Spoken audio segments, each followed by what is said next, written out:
Good morning, everybody. Welcome back to Someone Scott Selections here for Monday, September 13th. Before we get into today's play of the day, quick recap of what happened. So we had a nice winning day, ended up going 2-0. We won the play that yesterday with Devontae Smith over 3.5 receptions at minus 115 on DraftKings as he cashed that in the first half.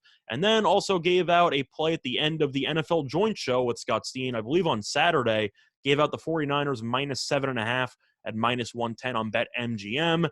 They blew a massive lead and ended up winning by 8. So we ended up going 2-0. Look for another winning day here on Monday. And for the play day, looking at the NFL once again, which means, of course, we're talking about the only game on the card between the Ravens and the Raiders in Monday Night Football. And for the play today, we like the Raiders first half plus 3.5 at minus 115 on DraftKings.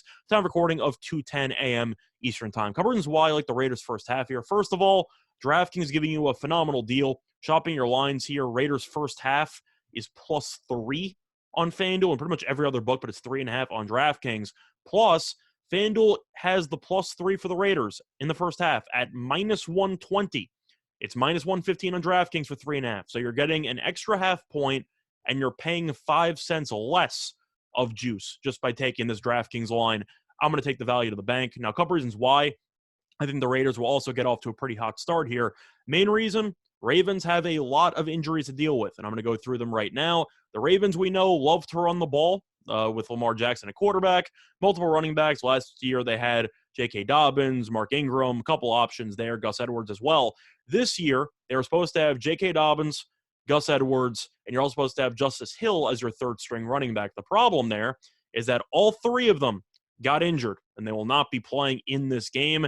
And that will cause a bit of, well, let's say issues, because not only they're out for the game, they're out for the year, which caused the Ravens to panic and signed Le'Veon Bell to the practice squad and Latavius Murray off of free agency earlier this week, which means you have Tyson Williams, who is going to be the undrafted starter for this game, and he barely made the roster in the first place. So I do think that's a bit concerning because the Ravens have basically no running back depth for a team that loves to run the ball more than every other team in the league. Plus the other injury, which is also a huge deal. People know Baltimore has a great secondary with Marlon Humphrey and Marcus Peters. The only problem, Marcus Peters also tore his ACL. He is out for the year, which means that Baltimore is going to be relying on a few unproven commodities to replace Peters, which I think is going to be a serious problem against the Raiders, who actually have a very competent offense. I think we can agree that the reason why the Raiders have struggled in the past is the defense. Derek Carr, solid quarterback. I think they'll pick apart this Ravens secondary by really ignoring Humphrey and targeting whoever's on the other side, because I'll tell you right now, he's not as good as Marcus Peters. But I do think the Raiders will have some success through the air. Plus, Baltimore's defensive line got a lot worse during the offseason because Judon and Ngakoue are no longer on the team. Fun fact, Ngakoue is actually now on the Raiders, so he might be going after Lamar Jackson a couple times in this game. But the Raiders, in addition to all the injuries for the Ravens, have the Vegas crowd in attendance for the first time. Of course, they ended up moving to Vegas last season. The only problem was because of COVID, they had no fans the entire year. And now you will have a bunch of screaming Vegas fans going nuts for the entire game. And I do think that noise will play a huge factor in, especially the first half of this game. We've seen how important the crowd is in the NFL in other stadiums, and I do think with Vegas, you saw what it did for the Golden Knights in hockey and how the Golden Knights ended up going to the Cup because of it, but they were pretty much unbeatable at home, and I do think that Vegas will get a bit of a spark going for the Raiders in the early portion of this game.